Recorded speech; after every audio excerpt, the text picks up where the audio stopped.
What's going on, people? We are Tottenham TV, back here for another Tottenham update and a bit of a beefy one for you today. But let's start off with Fabio Paratici and Fabio's appeal against his 30-month ban from football will be heard by the Italian Olympic Committee from 1:30 p.m. this afternoon and could take several days to reach an outcome. So that appeal process is going to be heard today, and I guess we'll find out in a couple of days what the outcome is and see which direction Spurs are going to go in. Yeah, it's a nervous way, and I think this, when it comes to the managerial search, a lot of it, like in terms of the crux of the issues for Tottenham struggling to kind of even consider going for new managers right now and sitting down with them, is because of this specific issue. I think is a big stumbling block, in my opinion, because if we don't have the director of football sorted, how can we convince managers to come here and convince them of our strategy and what direction we want to go as a football club? We can't really have those answers until this issue is done for and sorted, whether he's going to be here or not. Until that issue is there, if a manager sits down and has an interview with us, what are we going to tell them? We can't. There's nothing we can until this is sorted. If they say, okay, what strategy are you looking for going forward? We're like, well, we can't really tell you that until we've got the director of football sorted. Okay, who am I going to be working with recruitment wise? Who's going to be who am I going to be working with to develop recruitment and stuff like that? Well, we can't really answer that until the director of football sorted. Like, all these questions we can't answer. So I think it is going to be a nervous wait until this trial is sorted, whether it's whether the appeal is upheld or not.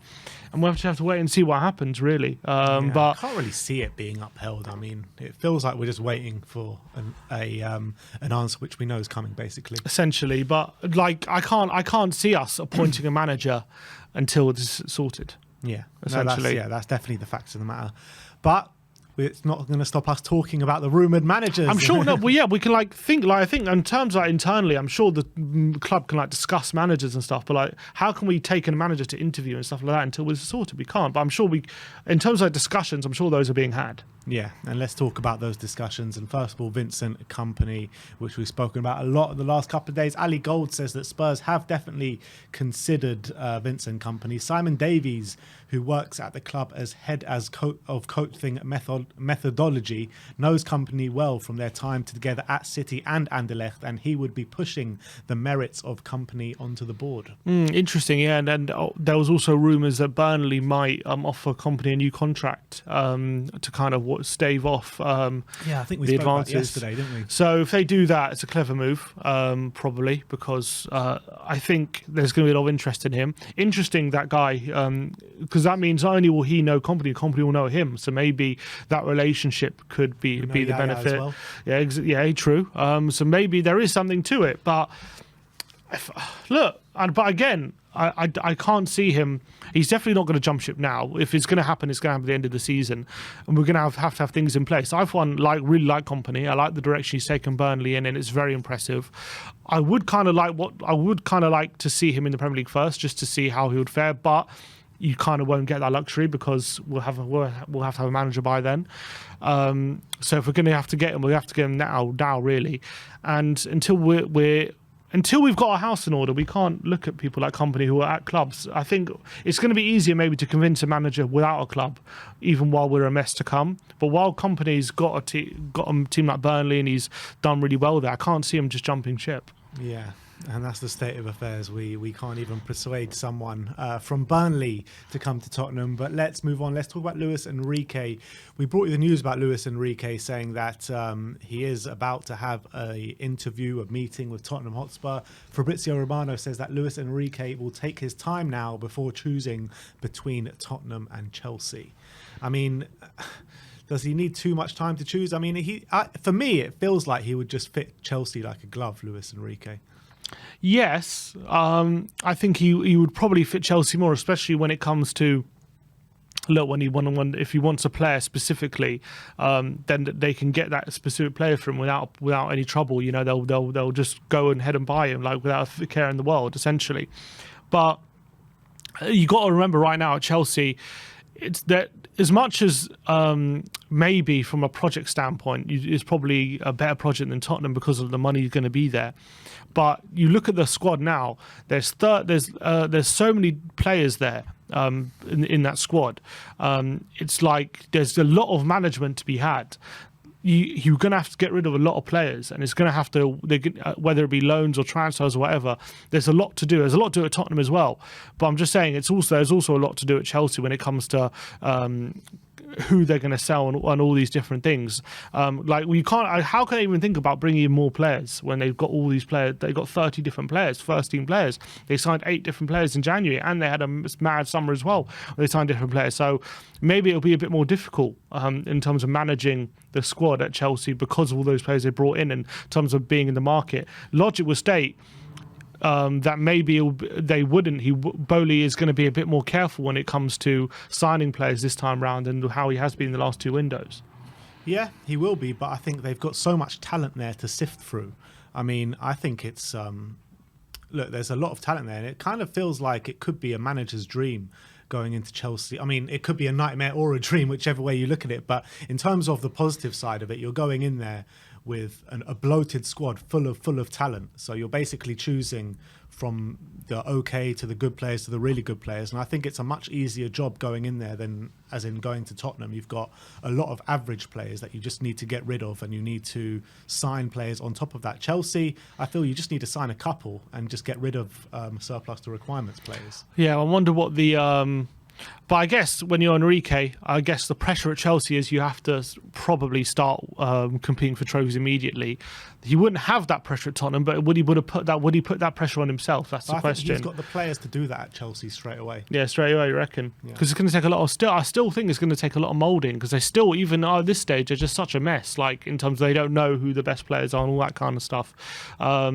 But I guess the talent is definitely there at Chelsea more than Tottenham, that's for sure. I agree with that. Yeah, I agree with that. And on Enrique, Matt Law coming in and chiming in just now, actually saying that Chelsea have interviewed Luis Enrique and apparently not going to take it much further than that. So it seems as though it might pave the way, Matt Law is saying, to a move to Tottenham potentially. It does boost their chances of getting him. We were saying before that Enrique wants to take his time between Chelsea and choose between Chelsea and Spurs, but it seems as though Chelsea might have pulled out the race, which does leave a clean kind of pathway for Tottenham if they were super interested in him. But it's whether we want him to be our first choice. We know Paratici wants him, but it's going to be interesting to see, because apparently it says Daniel Levy has expressed reservations over Enrique over his lack of Premier League experience, but the Spaniard has been highly recommended to Spurs and is on the club's shortlist to succeed Antonio Conte. So it seems as though Levy's not 100% sure on Enrique as well, but Paratici clearly seems to be the one who's pushing for the deal. Yeah, which does ring alarm bells a little bit to me with his track record for managers at the moment. But look, I've made my feelings known quite clear on Enrique. I really rate him as a manager. I do think he's a top manager, but I don't think he's the right manager for us. And I feel like we're just going to be here in a year's time, 18 months' time, and looking for another manager again. We need someone that probably views Tottenham as the number one priority and number one project that they want to go in, and also someone that is not going to be, wanting to win right now. It needs to be a bit of a project, and they need to take their time to get to success. That's got to be the kind of methodology for the manager coming in, and I don't think Enrique thinks like that. I mean, he might do, but I assume that he doesn't. So I just got a feeling that it's not the right man, to be honest. In negative news, as much as Chelsea are not going for Enrique, it seems though they are going to have further interviews with Nagelsmann and Pochettino later this week. So those are the two I really want, and those are the two it seems that Chelsea are going forward with now. Yeah, and also with Enrique, like we did hear last week, that Spurs want to go for a manager that wants them, that views them as the number one choice. Does Enrique view us as the number one choice? I doubt it. Yeah, I'd hard to believe it is, but yeah, he'd need some convincing, I would have thought. Yeah. Let's move on. Let's talk about the last manager of the update, and it's a new one for you guys, and he goes by the name of Will Still of Reims. Longari is saying that Fabio Paratici has held a meeting with Reims manager Will Still over the vacant head coaching position at Tottenham. Is this before or after he got banned from football? I don't know. The updates come today, but because of the appeal, that delayed the ban, didn't it? So so maybe he can, I guess. Maybe he's still talking to people, but making use of his one phone call. Yeah, exactly. This is an interesting one, because this guy doesn't even have coaching licenses. Yeah. His club gets banned £22,000 every single game. Gets fined because of that. I mean, I just can't see this one being at all a starter. Imagine Levy doing that no 22k coming out. Levy, that'll give him so much pain for every time it comes out. 100%. This is a non-starter. This one. I just think I can't see us giving it to a 30-year-old. As much as Nagelsmann, you could say the same with Nagelsmann, but he's a bit different. He's a bit more experienced. He has experience at the top level consistently for many years. Will still, obviously, he's got his first job in management, albeit he's doing a very good job. I definitely think he's one to keep an eye on. Yeah, but it's regardless whether you don't want to take a 30-year-old. All these things are like really relevant excuses. But when you're shifting out £22,000 for every match, yeah, but what? So you pay for some coaching badges, you know what I mean? I'm sure that can be dealt with. Yeah, but I'm saying that's not going to be done from now until the start of next season. You know what I mean? I can't see him being our next manager. I do think he's clearly a manager with talent. Clearly a manager. You don't go unbeaten for that long and at that top level without some ability that he's been able to garner. And it's very impressive. His story is really impressive. But I can't see him being the man to take Tottenham through to this next project like right now. I think it's just a bit too early for him because it's such a big club. There's going to be big expectations. So I don't see that happening. But I definitely think Will still is someone to, I think, keep an eye on in terms of a future manager because he's doing a fantastic job. It's so impressive. Yeah, it is impressive. Have you seen the videos of him doing like team talks and stuff? Yeah, I have. Like he speaks in a proper thick French accent, and then he just suddenly switches to like a proper English accent. It's actually so funny. It's great, but that shows his adaptability as well. That's also impressive. But fair play to him. I don't think he's the right manager for us. But look, if we were to appoint him, that would be an exciting appointment. But I don't know. I don't think he's the right man. I think a 30-year-old coming into this mess.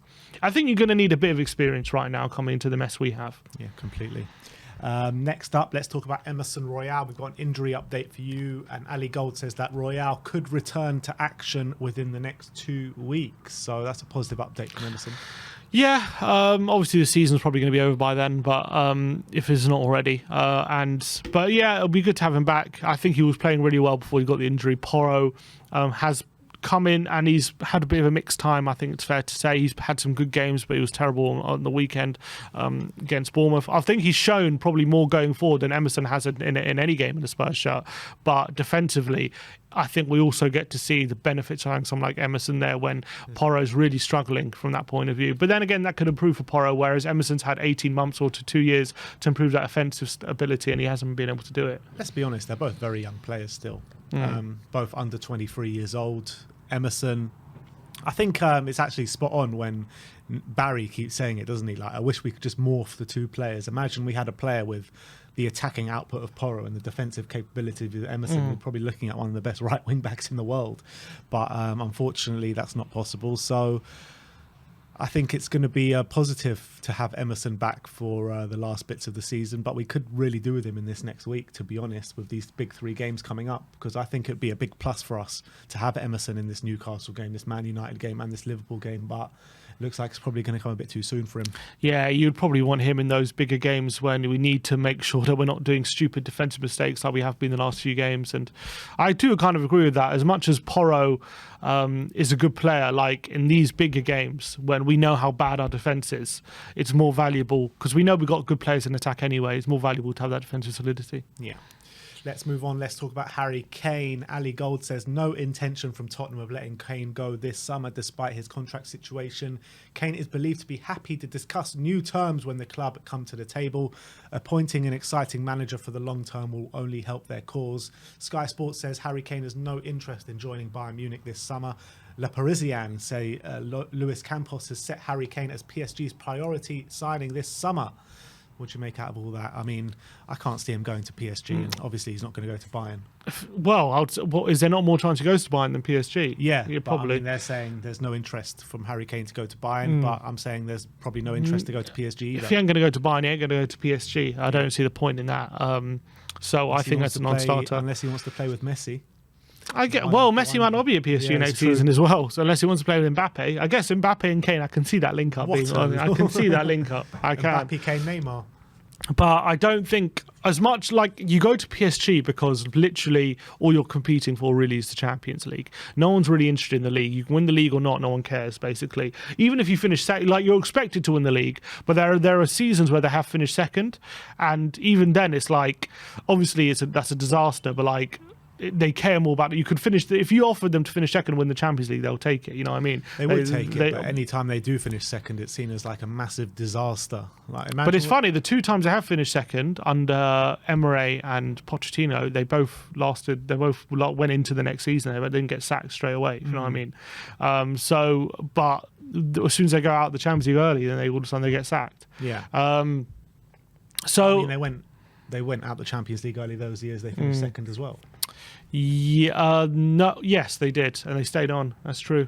But that Emery season, that was the Barcelona one when they were 4-0 up, and then they lost 6-1. So maybe they thought if we can avoid losing 6-1. Didn't they sack Tuchel after getting to the final?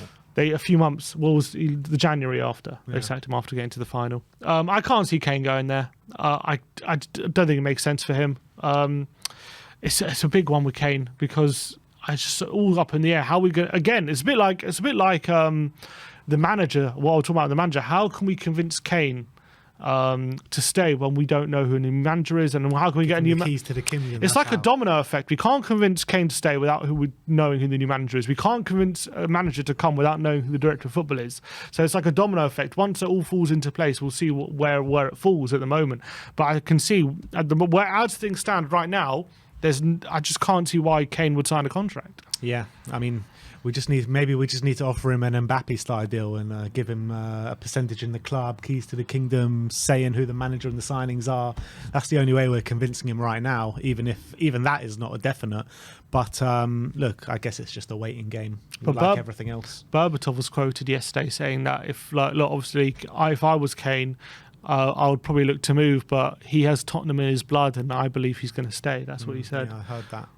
We'll see how it plays out, but we do have some quotes on Kulusevski on Harry Kane as well. And he says, Harry has absolutely exceeded my expectations with the mentality. Yesterday doesn't matter today. I have to do my work and come in and score my goals. I really, really enjoy playing with him. A fantastic guy and a fantastic player. He's staying true. You don't see this in football much nowadays. One player sticking to one team for many years. You have to respect that absolutely. Has Kulusevski given us some inside info there? What, that he's going to stay? I think he's maybe. We saw him. Does he know something that we don't? He knows Kane better than we do, that's for sure. So maybe that's something that he's hinted that he will stay, Harry Kane. But I don't think. I just think he's talking about his career in general. Hopefully, I think not. Hopefully, he is talking about some inside knowledge about Kane. Maybe is going to stay, but I do think he's talking about his career in general. And to be fair, he's right because there are very few players. Like Harry Kane, who stay at a club in this day and age for as long as he has, and it is something to be respected. And I do feel like sometimes when people say if he doesn't leave, he doesn't have ambition, like trying to win something with your boyhood club, that is ambitious in my opinion, and I don't think that should be ridiculed as someone who's like just taking the easy way out by staying. I think going to Man City and just when they're going to win trophies every single year and winning that trophy, I can understand if he wants to do it, no doubt about it, but I think that would be the easier way out than staying at Tottenham and trying to win something with us. But obviously, the way we're going, I can't begrudge him if leaving. But there are just very few players right now who have that mentality, of staying at a club and trying to do things with that one club and staying loyal. And hopefully, he can do that into his 30s as well. But that's right up in the air. Yeah, it's very much up in the air. Let's move on. Let's talk about some transfer targets. Harvey Barnes, Gary Jacobs saying that Harvey Barnes has caught the attention of Tottenham for a potential summer move. Obviously, Leicester and their future in the Premier League is very up in the air at the moment. Would you want to look at Harvey Barnes, bring him in the summer? I like Harvey Barnes. I wanted him when we were going for Richarlison and Barnes. I was kind of thinking I kind of wanted one of Barnes or Richarlison in that sense to be like competition for Son. We ended up going for Richarlison maybe because of his versatility and maybe because he maybe would be more expensive. I like Barnes. Do I want him? I think he's good. Is he good enough to be our full-time replacement for Son? Because I think you have to be a view of whoever we bring in now as a left winger. You have to bring them in with the view of passing the torch on to them from Son, because Son isn't going to last forever. Barnes is really good. I don't think he's on Son's level. He's still young though. He's like 24, 25. So he's young, but he's not like super young. Is he going to be ever going to get to that level? I do question that, although he is a good Premier League winger. I'm not saying he isn't, and he would be a good option for the squad, but I don't know. I feel like it's going to be a big outlay, albeit if they do go down, he could come a lot cheaper. Look, to be fair, if he's going to be cheap, I think I would do it if he's going to be cheap. I would like him as a squad option, but if he's going to come in and be number one option and be the guy to replace Son, I wouldn't want him. I'd want to set our sights a lot higher than Harvey Barnes. But having said that, I really do like him as a player. He's a very tricky customer. He's got pace about him. He's hard to defend against. Last couple of years, he's been pretty good, like goal scoring wise. Yeah, no, he has been good.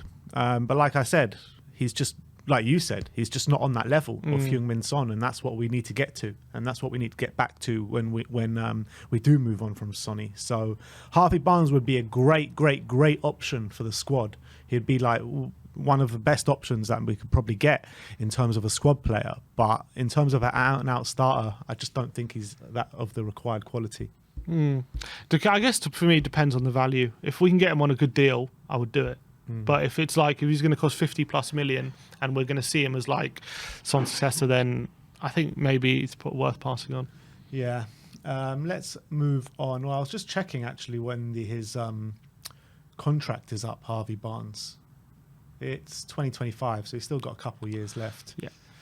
Next up, Danny Olmo. Let's talk about him once again. Florian Plettenberg saying that RB Leipzig do value Danny Olmo at 30 million euros this summer if he does not extend his contract. Spurs are interested in him once again. I mean, I think like we've been interested in him ever since we've started the channel, to be honest. But I think he's a top player, really is. And if we could get someone like Danny Olmo for 30 million, that is a steal. Yeah, in my opinion. Obviously, a lot depends on like who the new manager is and stuff like that. But I really like Danny Ulmer. I think he's done a really good job for Leipzig. I think he was pretty good for Spain at the World Cup as well. One of their better attackers. I do think we miss a player like him as well. Someone with a bit of guile, with a bit of technical ability as well in the final third, which we don't really have. He's not a kind of a ruthless killer, like in terms of in front of goal, like maybe like Son and Kane and people like that, but he does add that creativity that we're lacking. So I do think he could be up there with a creative player we should be looking at for sure. Yeah, absolutely. And let's move on to the last story of the update today, and it's by a publication called Record Portugal. And they are claiming that Tottenham are preparing a serious bid for Manuel Ugarte. He is one of the priority targets for the summer. Who said that? Record Portugal. Record Portugal. I mean, if this is true, I really like Ugarte, by the way, as a player. I watched him very closely in the Arsenal game in the second leg, and I thought he was brilliant. He really was. Very hard tackler, aggression. I mean, he does seem like he's very similar to maybe the players that we do have in the middle already, so I don't really understand why he would be a priority target. But I actually would bring him in to maybe replace a Højbjerg or someone like that. Yeah, I was thinking about this. Like, would I cash in on Højbjerg with a good bid this summer? And I was thinking I probably would. But the only thing making me hold back on that is Bentancur, because Bentancur's injury at the moment, obviously it's a very serious one. We know that players don't really recover even when they get back to match fitness. We don't know when that's going to be. That could be November, December time. And even when he gets back to match fitness, that could be even another year before he gets back to the level he was at before his injury. So that's obviously a big worry when it comes to that. If he was to be back in December, then we have Basuma, Ugarte, Skip, Sarr, Bentancur. That's like a very good set of midfielders. But are they all too similar? I think Ugarte's got a bit more technical ability than the likes of Højbjerg and potentially Skip, but he matches that defensive ability as well, and he's young. I do like Ugarte a lot. I think it would be a view maybe of moving on Højbjerg if we were to get him in. And he obviously partners Bentancur in the middle for Uruguay, doesn't he? Did he do that in the World Cup? I think It was mainly Valverde, wasn't it? I think they played a midfield three actually at the World Cup. I think it was him, Bentancur, Valverde. No, I think Vecino was playing, wasn't Vecino, it? was I it? think he was in the squad though. I don't think he was playing. Oh, that's interesting. But I think that he does partner Bentancur sometimes in the Uruguay midfield. Yeah, and look, he's clearly a good talent, and I really like him, and he's young. I do think it would be worth moving on Højbjerg if we got him in. But the only question mark is, with Bentancur's absence, is that too much of a hole? I guess that's the only question mark. But I guess Bissouma coming back, hopefully as well. I think it's got to be a big season for Bissouma next season. It has to be. We have to, take his development up a notch, because this year it's just been a waste for him. Literally a complete waste. And hopefully next season we can see the real Bissouma. And I think he's one of the best midfielders at the club. Does getting someone like Ugarte at his age, though, does that block the path for Sara and Skip potentially? Could do, potentially. But I think if you do bring in Ugarte, I think that's got to say goodbye to Højbjerg, in my opinion, because then maybe there could be a bit of a pathway there. Yeah, and I think out of all the midfielders that we have, Højbjerg is probably the most limited of all of them. Agreed. All right. Well, there you have it. That is our Tottenham update for today. Let me know in the comment section below if you have any thoughts regarding any of the news stories we brought to you today. Like, subscribe, and comment. And as always, come on, you Spurs.